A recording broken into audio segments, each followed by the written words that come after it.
अस्सलामुअलैकुम, क्या हाल है भाई लोगों। मैं हूँ शहीद। तो भाई इस पंखे की आवाज़ को इग्नोर करें क्योंकि यार बहुत ज़्यादा गर्मी है और अगर मैं पंखा बंद नहीं कर सकता वरना मैं गर्मी से मर जाऊँगा। तो आज मैं आपको एक ऐसी स्टोरी सुनाने वाला हूँ जिससे ज़्यादातर मुसलमान लोग नहीं मानते ऐसी बातों को, लेकिन जिनके साथ ऐसे हुआ होता है उनको पता होता है कि भाई क्या क्या आपके साथ हो सकता है। मैं बात कर रहा हूँ मक्का मदीना की, हरमैन जो लोग कहते हैं कि वहाँ पर लोग का कंसेप्ट है जो अभी तक नहीं गए या जिनके साथ ऐसे वाक़यात पेश नहीं आए, वहाँ पर सिर्फ फरिश्ते रहते हैं, सिर्फ लोग इबादत करते हैं और यानी बुरे काम नहीं होते हैं। तो आज मैं आपको बताता हूँ वहाँ पर क्या क्या होता है, मैंने क्या देखा है, मेरे साथ क्या हुआ और लोगों के साथ क्या क्या हुआ है। तो एक स्टोरी मैं आपको सुनाने वाला हूँ बेसिकली।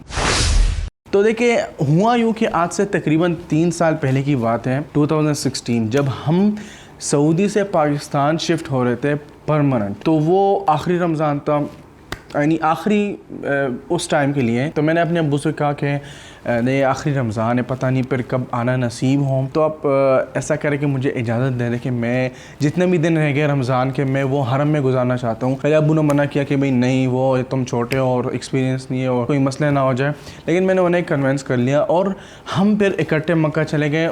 उन्होंने मेरे साथ 2 दिन गुजारे और फिर वो वापस अपने घर आ गए और मैं मक्का में ही रुक गया। लेकिन होटल में मैं नहीं था, मैं हरम में था क्योंकि मैं हरम में टाइम गुजारना चाहता था। दिन बहुत अच्छे गुजर रहे थे, बहुत जो है ज़बरदस्त इबादतें हो रही थी क्योंकि रमज़ान भी है, रमज़ान का एक अलग माहौल होता है और फिर वो मक्का है तो ज़ाहिरी बात है। अगर आपको पता ना हो तो हरमैन में जो तरावियाँ होती हैं उसमें जो वितर होते हैं लास्ट में, उसमें वो लोग आखिरी रकात में दुआ मांगते हैं, जो कि पाकिस्तान और इंडिया इन जगहों में ऐसे नहीं होता। वो दुआ तकरीबन 7 से 8 मिनट की होती है। तो दिन काफ़ी अच्छे गुजर रहे थे। ये तकरीबन बात है 26वीं शब की, यानी कल फिर 27वीं शब थी। तराविया में पढ़ रहा था और मेरे पेट में स्टार्ट हुआ गुड़ गुड़ गुड़ गुड़।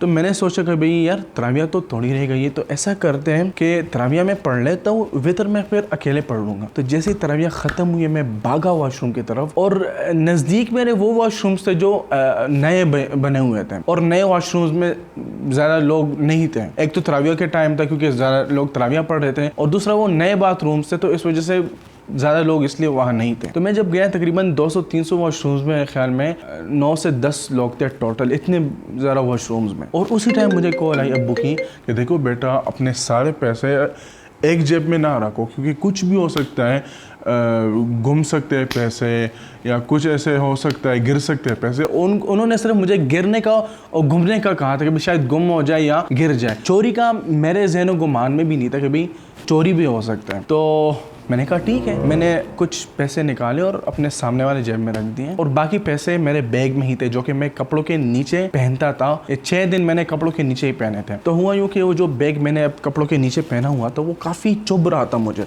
तो मैंने कहा थोड़ी देर के लिए बाहर पहन ले तो क्या होता है। तो वॉशरूम में जब गया, वॉशरूम में मैंने अपना बैग निकाली और बाहर पहन लिया। वॉशरूम के बाद में आया, मैंने वज़ू किया। वज़ू जब मैंने किया तो मैंने वो बैग उठाया, मेरे करीब ही पड़ा था और वो मैं पहनने वाला था कि अचानक से ही एक काला बंदा आया और बैग लेके उड़ गया। देखिए यहाँ पर मैं रेसिस्ट नहीं हो रहा कि भाई वो काला बंदा है तो मैं काला कह रहा हूँ, यार जाहिर बात है उसका नाम मुझे नहीं पता, चोरी भी की है और था भी काला, तो मैं और क्या कहूँ उसे। खैर वो बैग लेके उड़ गया और मज़े की बात यह है कि उसी टाइम वितर की जुमात भी ख़त्म हो गई और तकरीबन लगभग सहन में जो खाने काबे के सहन है वहाँ पर तकरीबन 1 से 2 लाख के करीब लोग थे। वो सब जो सहन में होते वो सब तरावियों के बाद अपने होटल की तरफ रवाना हुए और जब ऐसे रवाना हुए वो चोर उनके अंदर घुस गया। तो फिर 2-3 लाख लोगों में मैं कहाँ ढूंढता उसे। उड़ गया बैग, चला गया, फिनिश, बात ख़त्म। जेब में पास इतने ही पैसे रह गए थे कि भाई उससे मैं एक बस का टिकट ख़रीद लूँ। लेकिन मसला यहाँ पर यह था कि आईडी कार्ड नहीं था मेरे पास और सऊदी में आप बस में सफ़र ही नहीं कर सकते अगर आपके पास आईडी कार्ड ना हो। और मज़े की बात आपको बताता हूँ, उन्हीं दिनों में मदीना मुनव्वरा में बॉम्ब ब्लास्ट भी हुआ था। आप जाके 2016 में सर्च कर सकते हैं और जद्दा में भी कुछ मसले मसाइल हो गए थे तो चेकिंग काफ़ी सख्त हो गई थी। तो उस टाइम जो मेरी थी ना, मैं आपको नहीं बता सकता। मैं पागल हो रहा था कि पैसों की मुझे इतनी फ़िक्र नहीं थी लेकिन आईडी कार्ड की मुझे, यानी मैंने कहा अब अगर कोई मुझसे पूछे पुलिस वाला तो मैं क्या जवाब दूंगा उसे। तो खैर मैं काफ़ी ऑफिसेज गया, हरम में जो ऑफिस थे उनसे मैंने पूछा कि सब ने कहा कि भाई हम कुछ नहीं कर सकते। फिर एक बंदे ने मुझे एक जगह दिखाया कि भाई वहाँ पर जाओ।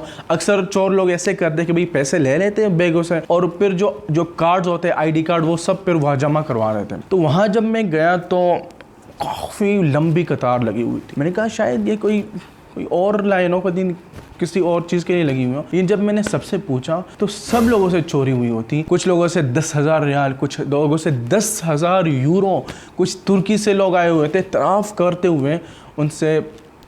तो मसला ये था कि वो हमारा आखिरी रमज़ान था और तकरीबन 4 दिन रह गए थे और ख़त्मुल कुरान भी था और 27वीं शब भी थी और मैं जाना नहीं चाहता था अपने घर और पैसे भी नहीं थे। इसी कश्मकश में मैं वो हो गया था, कंफ्यूज हो गया था। लेकिन खैर फिर मैंने डिसाइड किया कि भाई मैं रुकूंगा और रमज़ान जब ख़त्म होगा तो मैं फिर जाऊँगा, फिर कुछ भी जुगाड़ करके चले जाऊँगा। तो लॉन्ग स्टोरी शॉर्ट, बस वो दिन मैंने कैसे सरवाइव किया वो एक अलग ही कहानी है। वो भी एक बहुत ही ज़बरदस्त एक्सपीरियंस है क्योंकि ऐसा एक्सपीरियंस मैंने कभी ज़िंदगी में नहीं किया था कि भाई आपके पास जेब में एक ढेला भी ना हो खाने के लिए। थे पैसे मेरे पास लेकिन वो बस के टिकट के लिए थे, क्योंकि अगर वो भी मैं खर्च देता तो फिर मेरे पास कुछ भी ना रहता, फिर मैं अपने घर भी नहीं जा सकता था क्योंकि मक्का से काफ़ी दूर था हमारा घर। दिन गुजर गए और इस तरह फिर कोई जुगाड़ करके मैं गाड़ी की मैंने और मैं उसमें आ गया। कोई रिश्वत या कोई इस तरह टाइप की चीज़ मैंने नहीं की थी। बस एक अकल का काम मैंने ये किया था कि भाई मैंने अपनी ID कार्ड की फ़ोटो अपने मोबाइल में रखा हुआ था। तो जहाँ पर भी लोग ID कार्ड मांगते थे तो मेरे पास फ़ोटो था लेकिन मोबाइल में। तो इस तरह करके मैं जब घर आया, घर आने के बाद मैंने उन सबको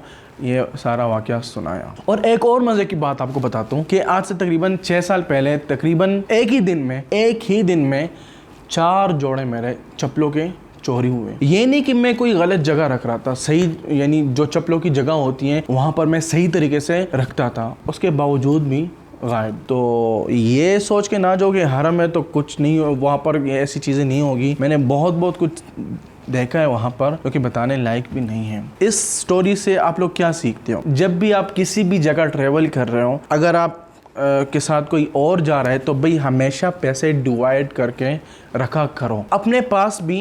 यानी सर एक जेब में सारे ना रखो, कुछ एक जेब में, कुछ दूसरे जेब में, कुछ तीसरे जेब में, कुछ बैग में, कुछ होटल में। और ख़ासकर अगर मक्का जा रहे हो तो तवाफ़ के दौरान तो लाजमी ख्याल रखो। तो भाई आज के लिए बस इतना ही काफ़ी था। ये मैंने एक नया सेशन स्टार्ट किया है स्टोरीज़ का, जिसमें मैं अपनी स्टोरीज़ आपकी भी स्टोरीज़ में बता सकता हूँ।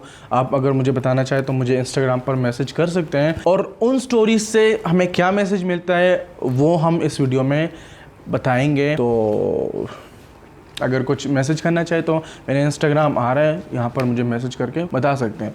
फिर अगली वीडियो में मुलाकात होगी। अल्लाह हाफ़िज़।